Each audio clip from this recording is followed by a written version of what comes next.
El golpe más duro del Mundial, una de las generaciones más prometedoras de Sudamérica, ha quedado fuera tras firmar un partido irreconocible ante México. ¿Cómo se desplomó este proyecto?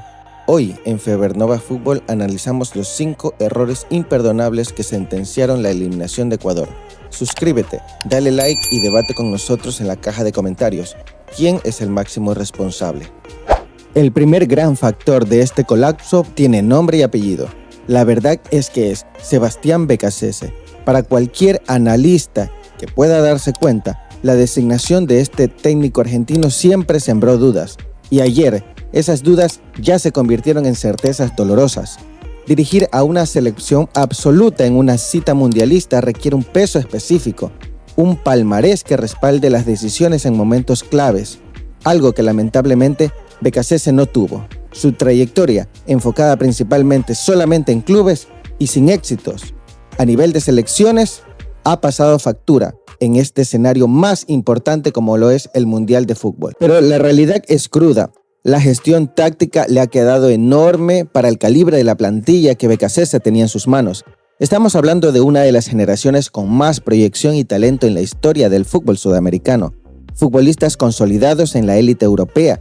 Ellos exigían un estratega capaz de potencializarlos, mas no de encasillarlos. Pero el verdadero problema, el punto clave que sepultó este proceso, no fue una falta de alineación puntual o un cambio tardío en el partido frente a México.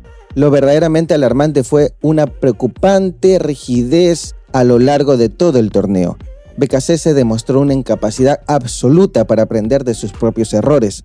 Partido tras partido, las falencias del equipo eran evidentes para todos, para la prensa, para los aficionados y también para los rivales, quienes descifraban con absoluta facilidad cada uno de su esquema. En lugar de mostrar autocrítica y corregir el rumbo, el técnico Beccacece se mantuvo testarudo, aferrado a una idea de juego que simplemente no funcionaba con las piezas que él tenía que encajar. Cuando México cerró los caminos y el agua le llegaba hasta el cuello, se confirmó su peor defecto, la nula lectura de juego. Un seleccionador de élite siempre debe reaccionar, siempre debe modificar el dibujo técnico y encontrar soluciones encima de la marcha. Beccacece se quedó congelado, mirando cómo el barco se hundía sin ser capaz de mover una sola pieza para evitar la catástrofe. Error número 2. El fin de la era de Egner y los años perdidos sin un 9. El segundo error que explica esta eliminación nos lleva directamente a la zona de definición, y es el evidente e inevitable fin de ciclo de Egner Valencia. El histórico goleador mostró en esta cita mundialista un bajón de nivel alarmante que en el fútbol de alta competencia no se puede ocultar. A lo largo del torneo y de manera dramática y en el partido decisivo, se vio a Egner falto de velocidad, incapaz de ganar los duelos individuales contra los defensores rivales y completamente desconectado de todo el circuito del juego en el medio campo. La pólvora en el área se apagó por completo. El instinto goleador que alguna vez rescató al equipo pareció desvanecerse, dejando una sensación de total impotencia en cada ataque. Sin embargo, sería un error de análisis culpar exclusivamente al futbolista. El verdadero fondo del problema no radica en el nivel actual de Egner Valencia, sino también de una alarmante falta de planificación a lo largo del proceso del fútbol ecuatoriano. La selección pasó todo el proceso de las eliminatorias y a lo largo de los años previos a la Copa del Mundo dependiendo de forma ciega y exclusiva de su veterano capitán. Se ignoró por completo la necesidad de trabajar, de proyectar y de pulir un delantero centro de recambio. No se consolidaron alternativas reales ni se le dieron minutos de calidad a la sangre nueva en la posición de 9. Se prefirió vivir de la comodidad, de que Valencia siempre resolviera los problemas. El resultado de esa miopía dirigencial y técnica quedó expuesto de la peor manera. En el momento exacto en que Egner bajó su nivel, debido a la edad y a las lesiones, el equipo se quedó completamente estéril, sin un delantero de peso que intimidara en el área. El volumen ofensivo se redujo a 0. En el fútbol moderno, jugar un mundial sin gol es sinónimo de volver a casa temprano, y esa falta de previsión que terminó pagando con la eliminación más dolorosa en este mundial. Error número 3. El apagón de los referentes internacionales. El tercer punto crítico nos obliga a poner la lupa sobre los nombres propios que estaban llamados a marcar la diferencia. El fútbol actual se define por los detalles, pero sobre todo por la jerarquía individual en los momentos límite. Figuras de la talla de Moisés Caicedo, Piero Hincapié y William Pacho llegaron a este gran escenario con el cartel legítimo de cracks mundiales, consolidados en los clubes más importantes de las ligas más competitivas de Europa. El mundo entero esperaba verlos lidiar y dominar el juego, pero la realidad en la cancha fue un golpe duro y un balde de agua fría. Ofrecieron una versión sumamente baja, imprecisa e irreconocible. Se vieron pérdidas de balón inusuales en cada una de las transiciones, fallas groseras en las coberturas y una llamativa desconcentración en las salidas desde el fondo que terminaron por regalarle la iniciativa a cada uno de sus rivales en la fase de grupos. Para cualquier espectador neutral resultaba inverosímil que estos mismos futbolistas no ganaran un solo balón aéreo en el partido contra México. Todos los balones aéreos lo ganaron los mexicanos. Ellos estaban acostumbrados, según se creía, a la máxima presión de la Champions League, de la Premier League, cada fin de semana.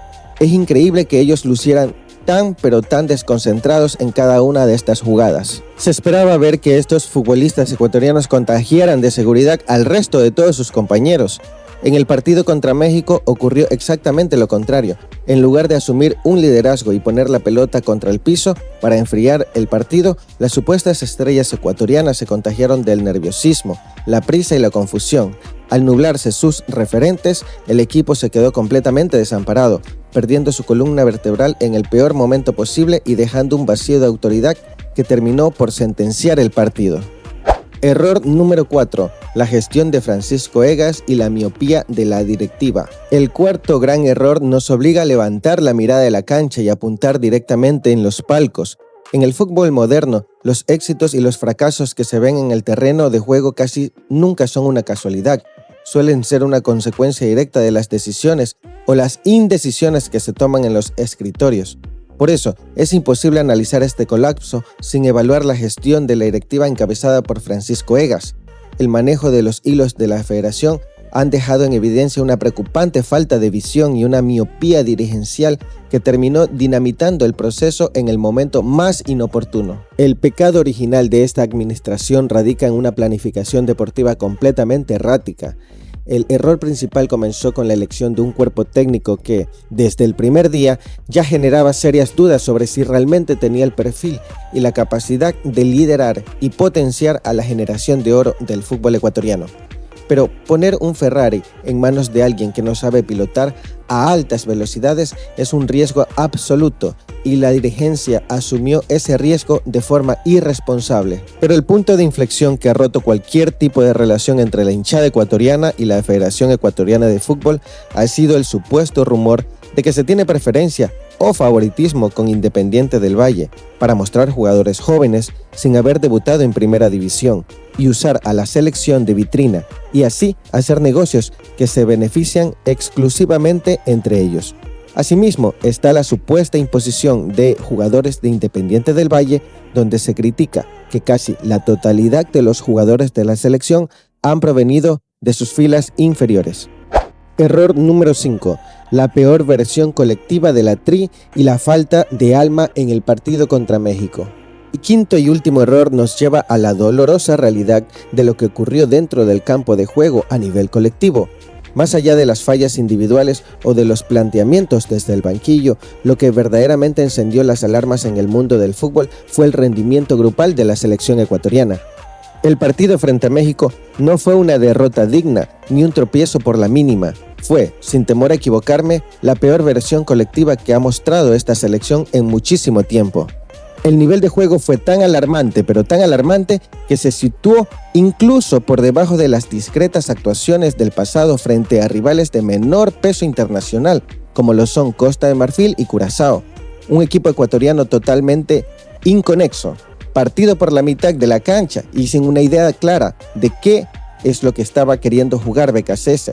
Un equipo totalmente sin alma, sin corazón, se vio reflejado en la cancha. Sin embargo, el punto clave y lo que genera el contraste más doloroso para cualquier ecuatoriano no pasa por lo táctico, sino pasa por lo mental y la actitud de los jugadores. Si echamos la vista atrás y recordamos el partido frente a Alemania, vamos a notar una diferencia abismal.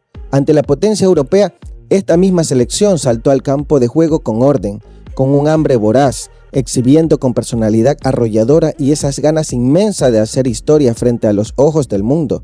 Ahí, una cara totalmente opuesta. El equipo pareció haber saltado a la cancha sin alma, completamente falto de actitud, con una desconcentración que llama la atención, con una apatía colectiva que resulta inexplicable para cualquier cita de esta magnitud. No hubo esa rebeldía tras recibir el primer gol, no se vio esa intensidad física ni ese pundonor característico que se requiere para defender la camiseta ecuatoriana en los momentos cumbre. Esa llamativa falta de carácter colectivo terminó por apagar el motor de un equipo que, teniendo las condiciones para hacer historia, se despidió de este torneo sin pena ni gloria. Y es que Ecuador ha demostrado tener toda la materia prima para competir en la élite mundial, pero la falta de un rumbo claro en el banquillo y de la directiva ha terminado pesando más. El Mundial se ha quedado sin una de sus selecciones que más prometía. Ahora, dime tú, déjame aquí en la caja de comentarios qué es lo que piensas del partido. Y si te apasiona estos tipos de análisis, suscríbete ahora mismo a Febernova Fútbol. Déjame tu like que tanto me ayudaría. Nos vemos en el siguiente video.